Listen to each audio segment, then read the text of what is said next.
In this problem, we're given an algebraic expression for the position function for a particle moving along the x-axis, and we're asked to analyze it based on that information.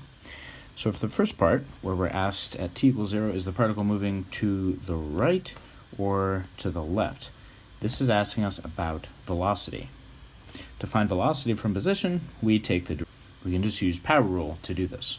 Once we have an expression for velocity, we want to evaluate v of 0. Since velocity at time t equals 0 is positive, we know that the particle is moving in the positive direction, and the x-axis has as its positive direction to the right, so this means that the particle is moving to the right at t equals 0.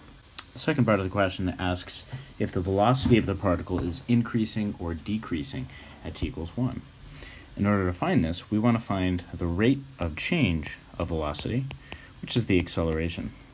To find the acceleration function, we can just differentiate the velocity function one more time. With this expression, we can then evaluate a of 1 and get the value. Since the rate of change of velocity, which is the acceleration, is negative at this point, this means that the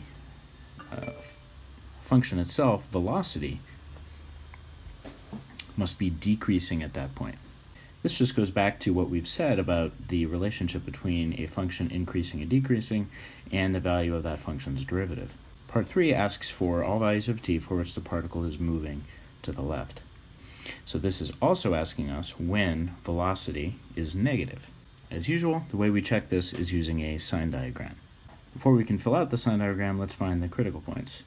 That is, let's find when the velocity is equal to 0.